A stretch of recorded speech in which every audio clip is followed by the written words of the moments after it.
wabarakatuh. Yang kami hormati Ibu Kepala Playgroup dan Ibu Kepala TK Lembaga Hakim yang sekarang berhadir, dan rekan-rekan guru, teman-temanku, karyawan Playgroup dan TK Lembaga Hakim yang sangat saya sayangi dan selalu di hati. Terlebih dahulu, mari kita panjatkan puja dan puji syukur kehadiran Allah SWT, yang mana pada siang hari ini kita diberi kesehatan, kemudahan, dan hidayahnya sehingga bisa bertemu di majelis ini untuk mengikuti diseminasi budaya positif yang akan disampaikan oleh Ibu Rina Lailatul Fitriana. Kedua kalinya, sholawat dan salam selalu tersanjungkan kepada Nabi Muhammad SAW dengan membaca sholawat Allahumma sholli ala Sayyidina Muhammad wa ala ali Sayyidina Muhammad. Semoga di yaumul kiamat nanti kita mendapatkan syafaatnya. Amin amin ya rabbal alamin. Rekan-rekanku yang saya sayangi, pada siang hari ini kita akan mengikuti acara diseminasi budaya positif. Namun sebelumnya, marilah kita buka acara ini dengan membaca Alkitab bersama-sama. Nabi sahabat Rasulullah SAW. Al-Fatihah.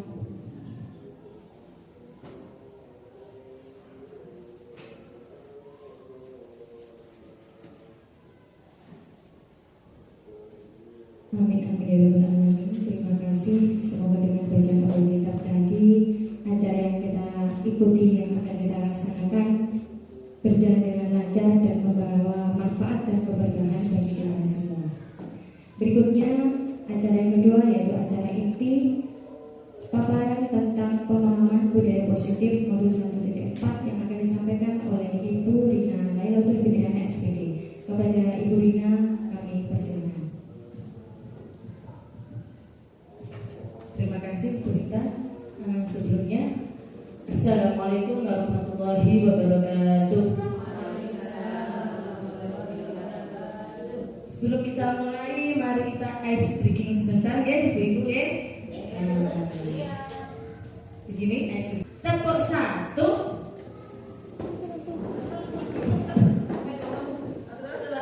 Konsentrasi. Tepuk satu. Tepuk dua.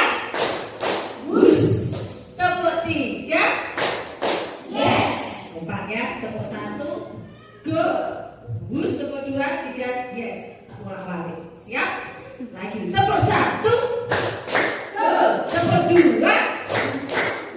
Tepuk satu. Tepuk tiga. Yes. Tepuk dua. Tepuk tiga, dua, satu. Yes. Oke, tepuk tangan buat kita semuanya. Masih konsentrasi di siang hari ini. Sebelumnya, yang saya hormati Ibu Kepala Sekolah Playgroup dan TK Lumanul Hakim, rekan-rekan Ibu Guru Playgroup dan TK Lumanul Hakim yang berbahagia. Sebelumnya, mari kita panjatkan puja dan bersyukur kehadirat Allah SWT. Alhamdulillah, pada siang hari ini kita dapat bertemu bersama dalam keadaan sehat walafiat dalam acara diseminasi yang akan saya sampaikan. Dan terima kasih atas waktu dan kehadirannya di sini di kelas kita tercinta ini. Salawat dan salam semoga tetap terlimpahkan kepada Tuhan kita Nabi Agung Muhammad SAW yang selalu kita nantikan syafaatnya yang hadza ila yaumil qiyamah. Amin amin ya rabbal alamin. Di sini sebelum saya mulai, Ibu, tujuan saya mengadakan diseminasi budaya positif ini merupakan tugas kami dari pendidikan guru penggerak. Di sini ada modulnya, ada beberapa saat ini kami masih berada di modul 1. Ini merupakan rangkaian kegiatan mulai dari modul 1.1 sampai modul saat ini modul 1.4. Nah, di modul 1.4 ini kami diberikan tugas untuk memberikan pemaparan tentang budaya positif untuk sekolah kita terutama. Kita mulai.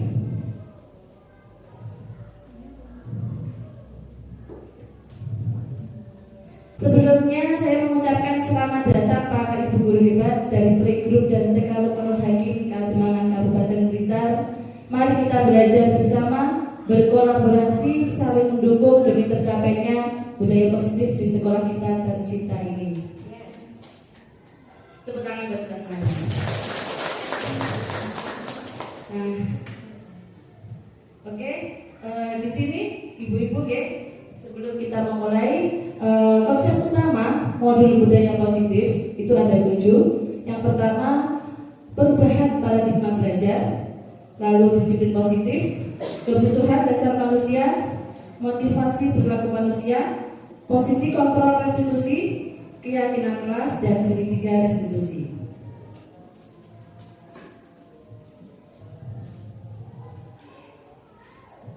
Untuk yang pertama, pembelajaran dengan paradigma baru, yaitu pembelajaran yang dirancang berdasarkan prinsip pembelajaran yang berdiferensiasi sesuai kebutuhan siswa dari tahap perkembangannya sesuai dengan nilai-nilai Pancasila.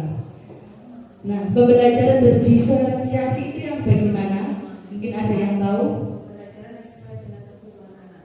Betul, benaim. Oke, seperti itu kebutuhan pembelajaran yang dilihat, di mana seorang pendidik melihat pembelajaran itu berdasarkan dengan kebutuhan anak sesuai dengan tumbuh kembangnya, karena setiap anak itu memiliki berbagai macam karakter, berbagai macam keunikan.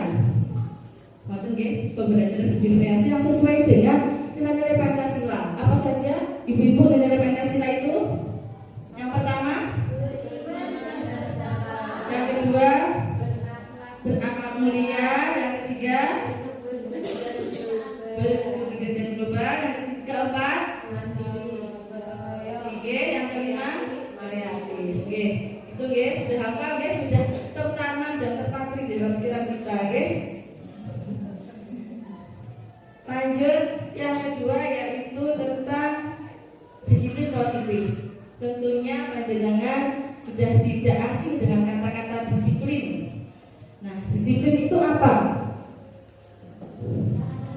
Taat aturan. Apalagi disiplin positif di sini, disiplin artinya yaitu perilaku untuk mendapatkan kepatuhan, ketaatan dalam diri anak didik. Nah, kita sebagai seorang pendidik, tujuan mengadakan disiplin, tujuannya yaitu agar anak didik kita itu mampu memahami perilaku mereka sendiri, mengambil inisiatif dan bertanggung jawab atas pilihan mereka dengan mengacu pada nilai-nilai kebajikan universal dan memiliki kepribadian yang baik.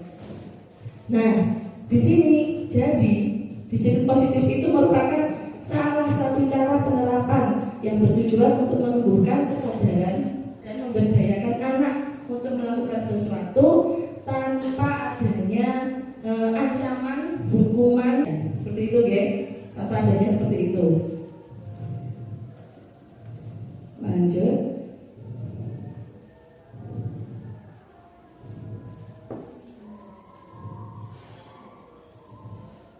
Yaitu kebutuhan dasar manusia.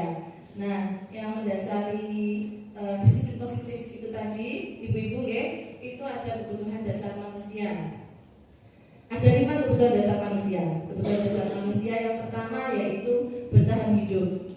Bertahan hidup itu apa? Contohnya kita membutuhkan makan, kita membutuhkan minum, tempat tidur, tempat tinggal, sandang, pangan, papan. Itu kebutuhan dasarnya, yaitu kebutuhan dasar manusia yang pertama bertahan hidup.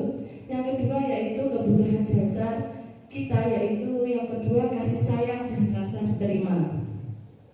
Nah, kasih sayang itu seperti apa? Contohnya anak-anak kalau di sekolah, mungkin di kelas itu ada anak-anak yang gampang lender lagi gurunya, gampang meluk gurunya tiba-tiba, dia ingin selalu bersama gurunya kemana-mana, sama bundanya. Itu berarti dia itu mungkin di rumah dia kurang kasih sayang dari orang tuanya, atau mungkin orang tuanya keluar negeri, jadi dia di rumah hanya sama neneknya dan neneknya sibuk, jadi dia kurang kasih sayang. Jadi dia membutuhkan kasih sayang dan rasa diterima. Jadi pelampiasannya itu kadang di sekolah dengan gurunya. Nah, kebutuhan dasar yang ketiga selanjutnya yaitu penguasaan. Yaitu penguasaan itu anak itu kadang kalau di kelas itu dia ingin selalu menjadi pemimpin.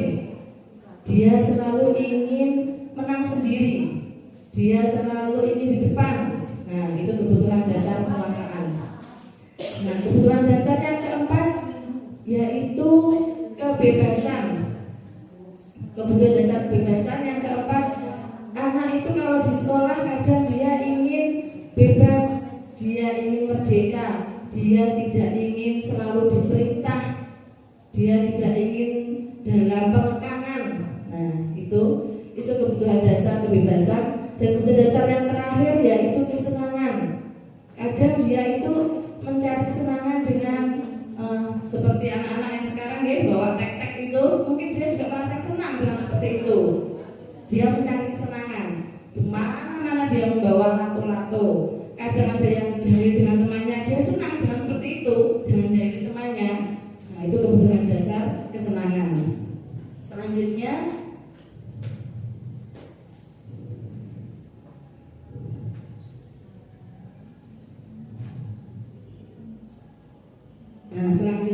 motivasi. Dari kebutuhan dasar itu yang motivasi perilaku manusia. Apa yang motivasi? Motivasi sendiri, apa artinya motivasi? Yaitu dorongan yang timbul dari diri seseorang untuk melakukan sesuatu, baik itu sadar maupun tidak sadar. Tindakannya itu dengan tujuan tertentu. Nah, motivasi yang pertama yaitu dia melakukan itu, motivasinya apa? Mungkin yang pertama dia itu untuk menghindari ketidaknyamanan atau hukuman. Motivasi dia yang pertama mungkin itu untuk menghindari ketidaknyamanan atau hukuman. Motivasi yang kedua untuk mendapatkan imbalan atau penghargaan dari orang lain. Motivasi yang ketiga ini yaitu motivasinya dia ingin menjadi orang yang mereka inginkan. Dia ingin menjadi orang yang dia inginkan dengan menghargai nilai-nilai kebajikan dari dalam diri mereka sendiri. Jadi muncul nilai intrinsik itu nilai yang muncul dari dalam dirinya sendiri, tanpa ada paksaan, tanpa ada perintah, dia sudah bertanggung jawab dengan sendirinya. Itu yang kita harapkan. Yang kita harapkan anak didik kita bisa muncul nilai-nilai intrinsiknya. Oke, selanjutnya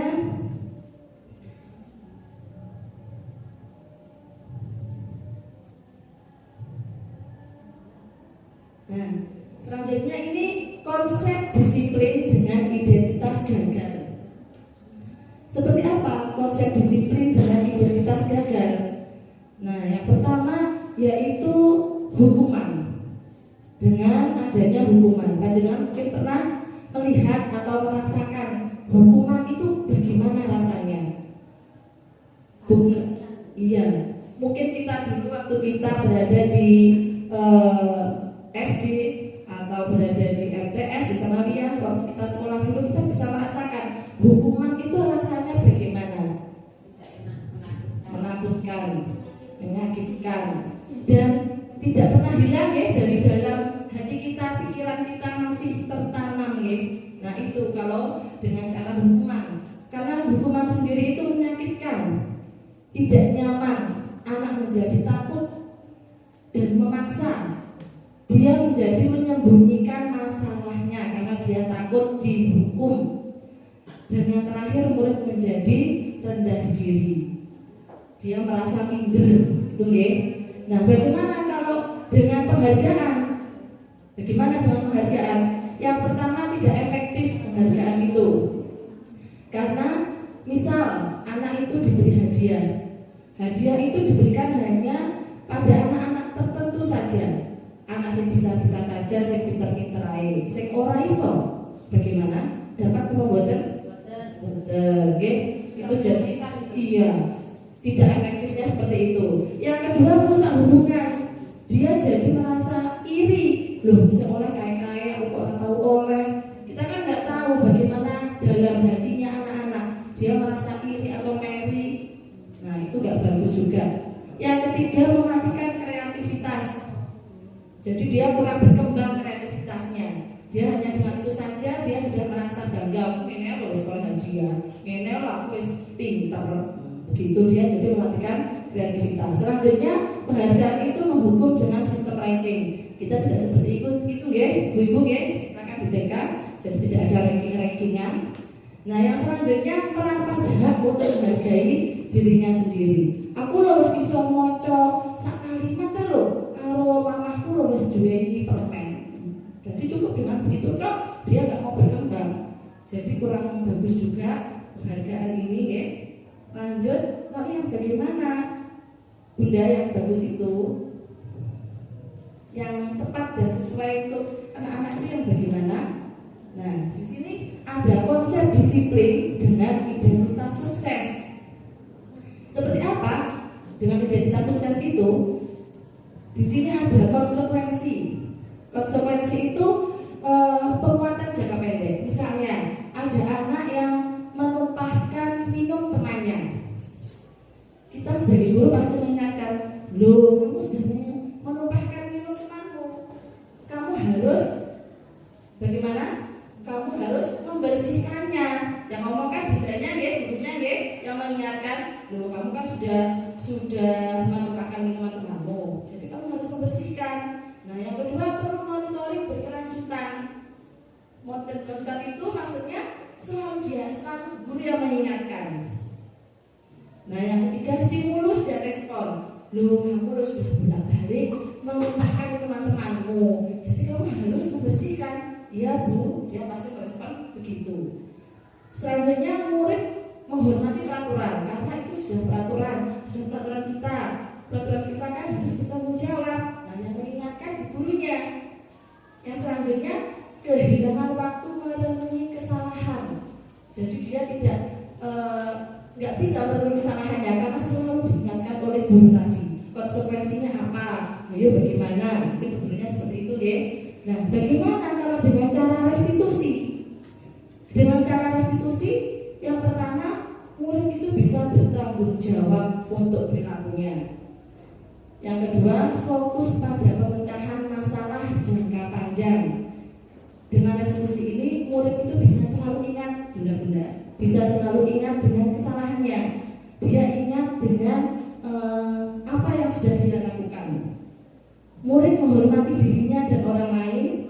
Teori kontrol dirinya, memegang kontrol dirinya sendiri yang memegang kontrol. Oh iya, aku tak berbuat salah kalau koncoku, berarti aku langsung minta maaf. Jadi nggak perlu kita ingatkan, dia sudah bertindak sendiri. Oh iya, aku mau tanya air minum temanku, berarti aku langsung membersihkan. Nah, itu bisa muncul dari dalam dirinya sendiri tanpa kita yang mengingatkan. Murid bersemangat memperbaiki kesalahan. Kalaupun dia lupa, kita sering mengingatkannya dengan cara masih ingat, dengan restitusi, dengan keyakinan kelas kita. Nanti ada keyakinan kelas ya. Bagaimana? Kita lanjutkan.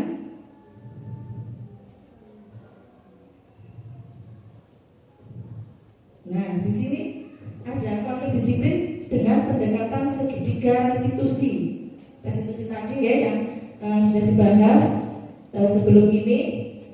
Restitusi sendiri, artinya restitusi sendiri yaitu proses menciptakan kondisi murid untuk memperbaiki kesalahannya sehingga mereka bisa kembali kepada kelompoknya dengan karakter yang lebih kuat.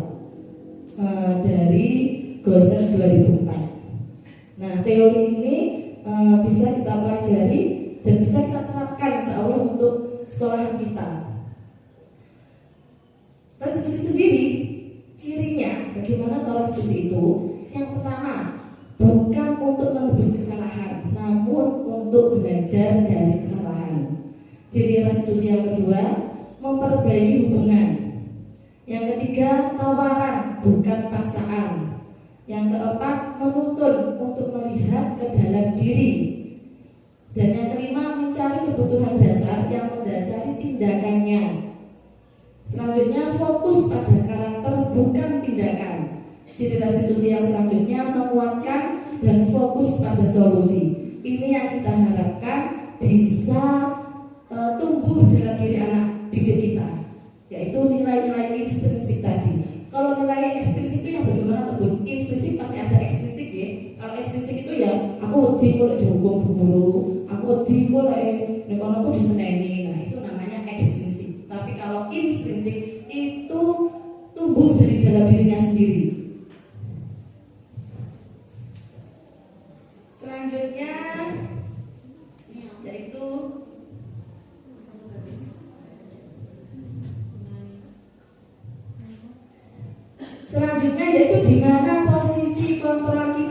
Ibu, posisi kontrol guru. Nah, di sini di mana kontrol kita sebagai seorang guru? Kontrol kita sebagai seorang guru yang pertama. Nah, yang pertama bagaimana? Yaitu sebagai seorang penghukum. Apa kita di situ? Betul nggih? Enggak ada di Lukman Hakim insyaallah. Penghukum itu menggunakan hukuman secara verbal maupun bisa juga secara fisik saat anak didik kita melakukan kesalahan. Nah, yang selanjutnya posisi kontrol guru yang kedua yaitu membuat orang merasa bersalah. Membuat orang merasa bersalah, guru akan bersuara lebih lembut menggunakan keheningan yang membuat murid merasa tidak nyaman, merasa bersalah atau rendah diri. Betul. Kita ngomong ngerti toh. Tapi ngomong lirik tapi belum. Ngoten. Mungkin kesel. Sampai kesel guru toh. Nah, seperti itu. Itu membuat orang merasa bersalah. Lirik, kalem tapi jenuh. Itu biasanya itu lebih menyakitkan dari seorang penghukum. Di sini juga tidak ada, mungkin. Oke. Selanjutnya posisi guru sebagai teman. Guru akan menggunakan hubungan baik dan humor untuk mempengaruhi murid. Jadi guru itu selalu menyemangatinya, selalu bersamanya. Di saat guru itu tidak ada, tidak masuk atau tidak menyemangatinya, mungkin pas bundanya lupa atau pas memegang anak yang lainnya, dia akan merasa kecewa. Itu nggih. Kita di sini ada nggih? Enggak ada. Oke, lanjut. Lanjut yaitu posisi kontrol guru menjadi seorang pemantau. Kalau pemantau bagaimana? Yaitu guru mengandalkan perhitungan ataupun data dan catatan berdasarkan peraturan dan konsekuensi dalam mengawasi dan bertanggung jawab atas perilaku muridnya. Nah, pemantau di sini menggunakan perhitungan, benda-benda menggunakan kamu sudah berapa kali telat terus, kemarin telat, hari Senin kan ya telat, terus berapa kali besok telat lagi. Nah, seperti itu berarti menghitung, guru itu menghitung kesalahan-kesalahan dari anak didiknya. Di sini juga nggak ada deh, ibu-ibu ya, nggak ada, alhamdulillah. Nah, untuk yang terakhir yaitu posisi sebagai seorang manajer. Seorang manajer. Di sini seorang manajer itu guru akan mengatur perilaku seseorang, perilaku murid, membimbing murid untuk dapat mengatur dirinya sendiri. Seorang manajer bukannya memisahkan murid dengan kelompok, tapi mengembalikan murid ke kelompoknya dengan lebih baik dan kuat. Di sini seorang manajer, bunda-bunda, seorang manajer itu telah memiliki keterampilan, dia telah bisa memposisikan sebagai teman atau pemantau, dan dengan demikian kadang kita juga bisa kembali kepada posisi kedua itu tadi. Kadang kita bisa menjadi teman atau pemantau, kadang ya, gak hanya dengan manajer, kadang kita sebagai seorang guru bisa juga kita menjadi seorang teman atau pemantau, tapi di posisi manajer itu lebih baik sebenarnya. Di sini kita bisa menginginkan murid kita menjadi manusia yang merdeka, mandiri, bertanggung jawab. Maka kita perlu mengacu pada restitusi yang dapat menjadikan murid kita seorang manajer bagi dirinya sendiri. Kira-kira di antara kelima ini yang bagus yang mana, bunda-bunda?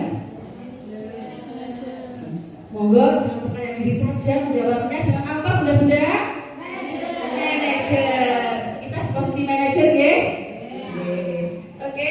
Nah, di manajer ini juga murid itu diajar untuk menganalisis kebutuhan dirinya maupun kebutuhan orang lain. Di sini penekanan bukan pada kemampuan membuat konsekuensi, namun dapat berkolaborasi dengan murid yang lain bagaimana memperbaiki kesalahan yang ada. Seorang manajer akan berkata, apa yang kita yakini, apa yang sudah kita sepakati. Nah, seperti itu.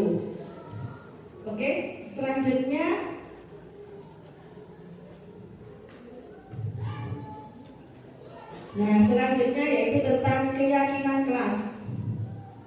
Keyakinan kelas adalah sebuah pendekatan yang lebih baik dengan mengedepankan peran aktif murid sebagai subjek pendidikan sehingga setiap pendapat murid perlu dihargai. Kenapa kok keyakinan kelas kok bukan peraturan? Ada yang tahukah? Kenapa kok keyakinan kok bukan peraturan? Seperti halnya kita, waktu kita naik sepeda motor, kita kan mesti pakai helm ya. Pakai helm. Apa tujuan kita pakai helm? Takut polisi. Nah, menjaga keselamatan. Takut polisi. Takut kalau nanti ketilang. Itu namanya peraturan. Tapi kalau kita menjaga keselamatan, pakai masker juga. Pakai masker supaya apa kita pakai masker? Peraturannya harus pakai masker bu daripada ditegur, ya toh? Itu ekstrinsik namanya ibu-ibu. Tapi kalau untuk menjaga keselamatan, menjaga kesehatan, biar tidak terjadi polusi udaranya, biar tidak masuk menjaga kesehatan kita. Nah itu namanya intrinsik. Nah itu yang kita harapkan. Di sini keyakinan kelas supaya anak-anak muncul nilai intrinsiknya dengan cara keyakinan kelas, bukan dengan peraturan ya. Nah ini keyakinan kelas yang sudah saya buat kemarin bersama dengan anak-anak. Kita simpulkan bersama. Pertama kita komunikasi dulu dengan anak-anak apa yang bisa kita sepakati, bisa kita yakini. Lalu dari berbagai macam ucapan anak-anak, kan pasti ada yang menjawab, minta maaf bun, apa itu merapikan mainan. Nah, kita yang menyimpulkan, kita membuat bahasa yang lebih simpel, yang bisa mudah diingat, yang bisa dipahami oleh anak-anak. Dan kesepakatan kelas itu, keyakinan kelas itu kita tempel di tembok supaya anak-anak selalu mengingat. Kalaupun dia lupa, kita juga sering mengingatkan hanya dengan bagaimana keyakinan kelas kita. Hanya seperti itu dia insya Allah sudah ingat. Karena keyakinan kelas ini dibuat oleh mereka sendiri. Bu guru hanya mendampingi. Selanjutnya, nah segitiga restitusi. Di sini segitiga restitusi itu yaitu materi baru Bapak Ibu, Ibu-ibu, materi baru yang saya dapatkan dalam program pendidikan guru penggerak. Restitusi dilakukan sebagai upaya membantu siswa memperbaiki diri agar dapat kembali ke kelompoknya dengan karakter yang lebih baik dan kuat.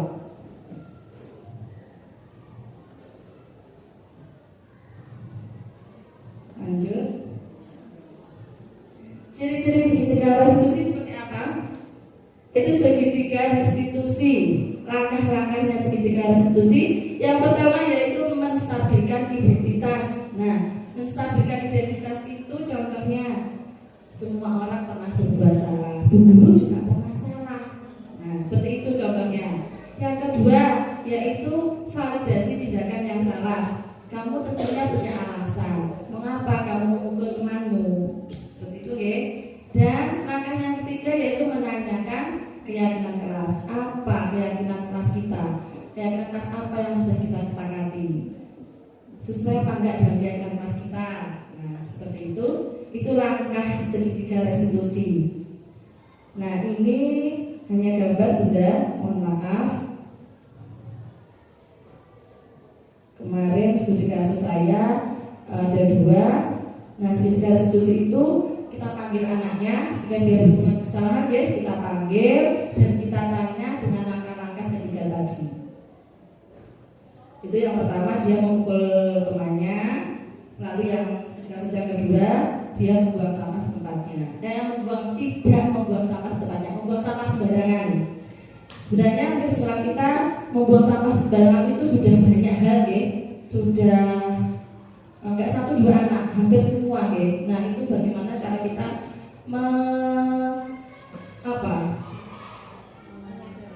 menyadarkan biar anak-anak itu timbul dari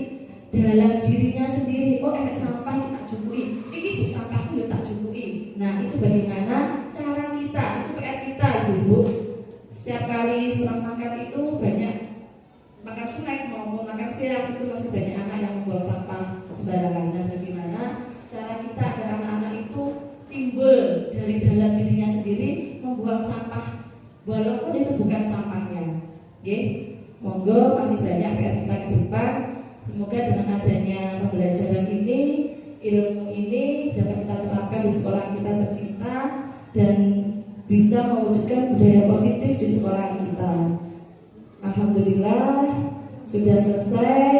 Terima kasih atas waktunya.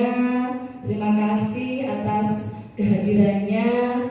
Mungkin dari sini ada yang mau merefleksi sedikit dari pembelajaran yang mungkin contoh kemarin atau masih kemarin, sekarang ada ilmu baru seperti ini. Mungkin dari pernah dengar dari Bu Lutfi, dari saya, atau dari guru-guru yang lain. Dengan seperti ini itu bagus diterapkan. Mungkin ada yang mau merefleksi sedikit. Monggo Bunda Sinten, Bunda Nur, Bunda Lutfi, Bunda Dianeng. Monggo Bu Nur, monggo. Monggo Bu Nur. Situ saja nggak apa-apa.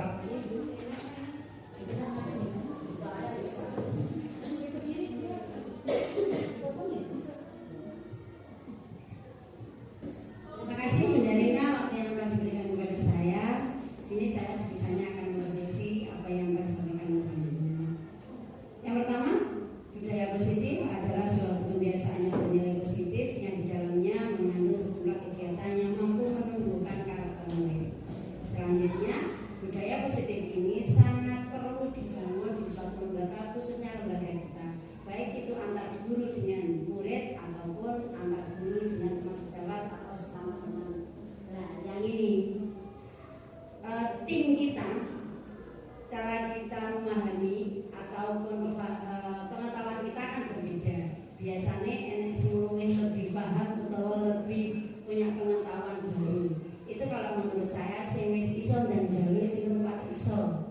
Khususnya untuk guru penggerak atau calon guru penggerak ini sangat memiliki peran yang besar dalam mewujudkan disiplin positif ataupun budaya positif ini. Jadi saya mohon dengan sangat, khususnya saya yang belum mendaftar atau mungkin tahun berapa yang akan mendaftar, itu nanti kalau panjenengan sebagai calon guru penggerak ataupun Bunda Lutfi atau teman-teman yang lainnya yang nantinya juga akan daftar lebih dulu, lebih baiknya pengetahuan panjenengan ditularkan kepada kita walaupun kita kadang nggak jaluk emang kok nggak tim. Aku ya pengen jaluk ilmu apa ya ini beriman. Lah mungkin nggak pengen jaluk ilmu apa. Jadi menurut saya sih mesti nih, benar. Misalnya ini pas teman ini misalnya keinginan menurut sama oke, aku setuju. Saling mengingatkan juga saling memberi ini yang lebih tahu dan memberi di sini. Kecuali kalau kita sih belum tahu terus duwe angen-angen kayak enggak dong, itu bisa bertanya. Tapi kan kadang Dewi ya enggak dong, dia bingung apa tak kok opo. Siap. Iya, ngerti nggih Bu? Ilmu dari calon guru penggerak sangat saya nantikan. Tapi selanjutnya beliau-beliau yang mau menggerakkan kita sendiri digerakkan malah alon kayak kurang-kurang. Terus piye sing bergerak kabeh. Jadi saya harap juga saran saya sudah teman-teman kalau digerakkan ya sukses. Ya ini ya. Betul ya Bu, terima kasih. Maaf sekali lagi ini bukan hanya untuk yang kayak pendidikan ataupun sesuatu yang kita berikan kepada anak.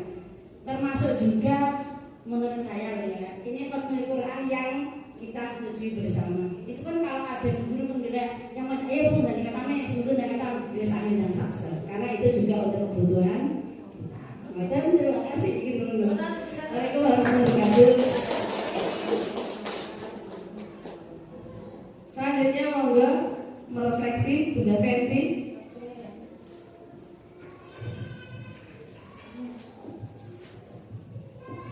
Assalamualaikum warahmatullahi wabarakatuh. Waalaikumsalam. Terima kasih ilmunya Bentina cukup menarik, sangat bagus sekali bisa kalau diterapkan di lembaga kita. Terus intinya kita itu harus bergerak Bu Rina gitu ya. Tapi kalau kita bergerak ini kalau guru itu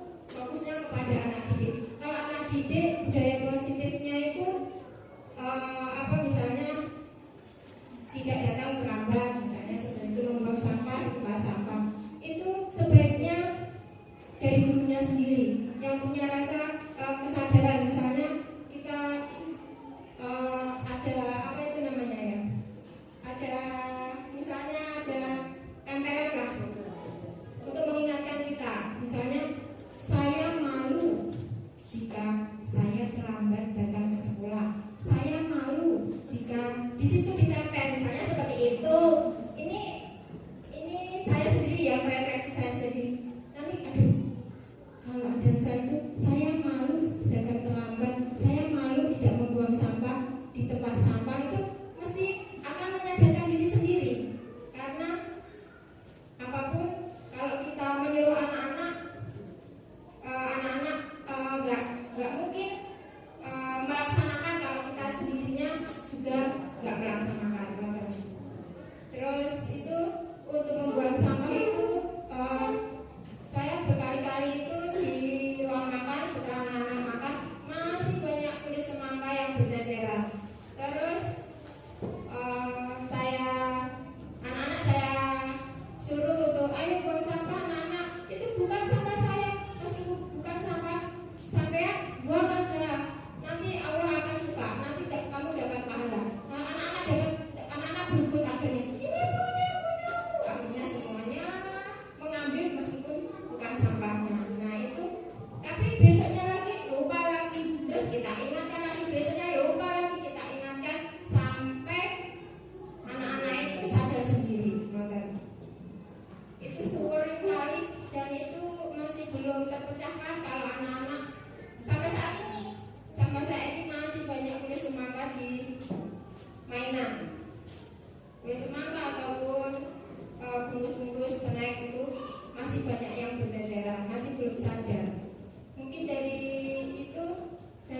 budaya positif ini, ayo kita bagaimana caranya agar anak-anak itu sadar untuk membuang sampah di tempat sampah. Itu hal sangat kecil, sangat sepele.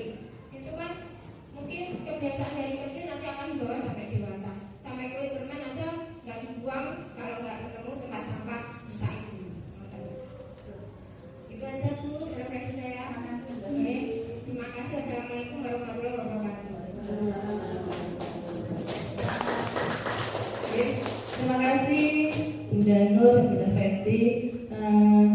Saya tanggapi Bunda Fenty guys, sedikit mungkin dengan membuang sampah anak-anak tadi kurang adanya kesadaran bisa kita terapkan dengan keyakinan keras. Bunda-bunda, coba kita di kelas kita membuat keyakinan keras. Coba monggo kita saran-saran membuat keyakinan keras, dan keyakinan keras itu yang membuat anak-anak bukan kita. Coba kita buat seperti itu, lalu kita tempel di tembok. Kita tinggal mengingatkan saja sebenarnya apa keyakinan keras kita. Nah, contoh keyakinan keras itu kan banyak. Misal buang sampah pada tempatnya, meminta maaf, merapikan mainan, banyak hal. Nanti anak-anak pasti akan keluar sendiri unek-uneknya. Maka saya rasa itu yang dapat saya sampaikan juga. Terima kasih kepada bunda-bunda semuanya. Terima kasih kehadirannya. Terima kasih sudah mendengarkan pemaparan saya. Semoga kedepannya kita bisa menjadi lebih baik lagi. Dan modul ini insya Allah untuk bergerak masih ada, masih berlanjut terus. Jangan sampai bosan. Ya, jangan sampai bosan. Sewaktu-waktu nanti ada kabar info dari kami, Bu Rina dan Bu Lutfi. Monggo ibu-ibu kumpul, monggo pun malih-malih. Terima kasih. Mohon maaf ada kesalahan dan kekurangannya. Mohon maaf sudah menunggu lama. Operator yang tak umum. Saya akhiri. Assalamualaikum warahmatullahi wabarakatuh. Tepuk semangat.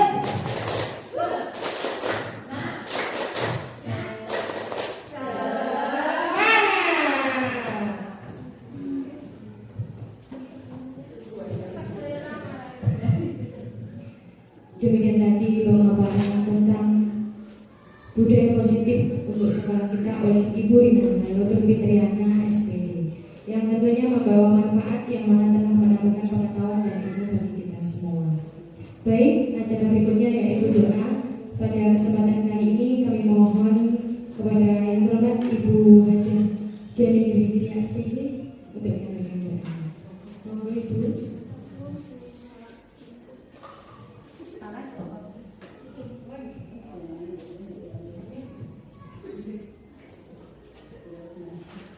Terima kasih kami sampaikan kepada Ibu dan Anita selaku MC untuk memberikan kesempatan kepada kami.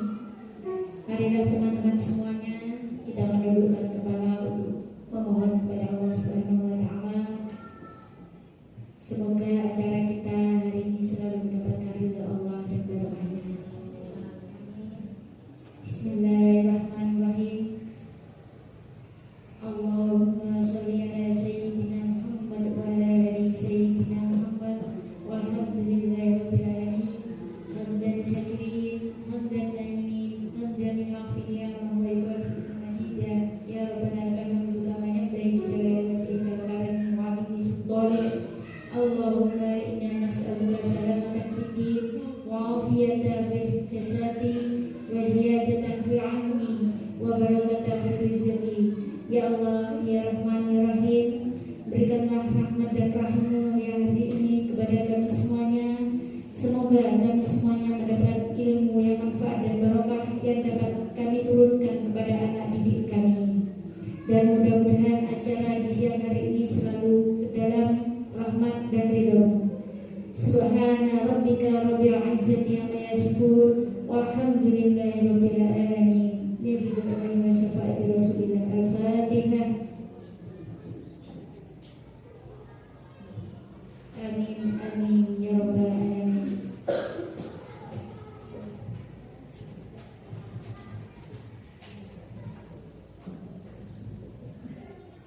Terima kasih kami sampaikan kepada Ibu Jenny Nurul SPD dan rekan-rekanku semuanya. Demikian tadi serangkaian acara desiminasi budaya positif yang telah disampaikan oleh Ibu Rina Fitriana. Dan bukan sudah acara pada siang hari ini, saya sebagai pembawa acara ada kekurangan hilaf dan kekurangan kata-kata dari saya, mohon dimaafkan. Dan setelah ini acara saya tutup. Langsung Ibu Rina mungkin. Nah, tadi Ibu, terima kasih. Mohon maaf yang sebesar-besarnya. Akhirul kalam, wassalamualaikum warahmatullahi wabarakatuh.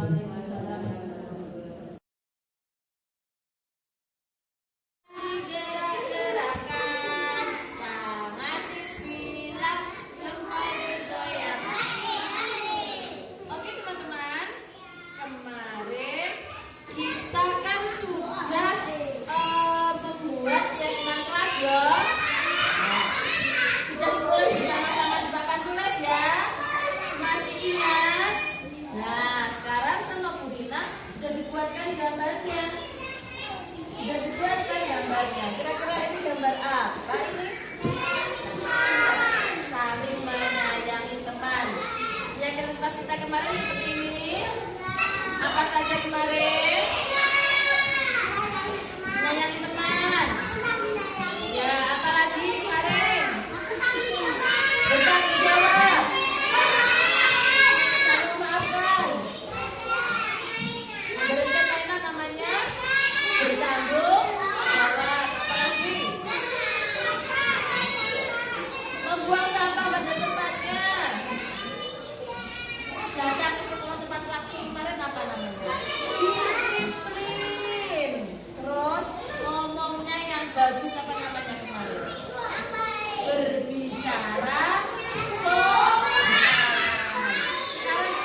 Perkenalkan, nama saya Fanti Enderningsih.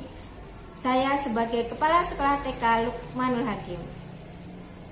Saya bangga memiliki guru-guru yang mempunyai etos kerja tinggi, berprestasi, dan selalu mendukung program pemerintah.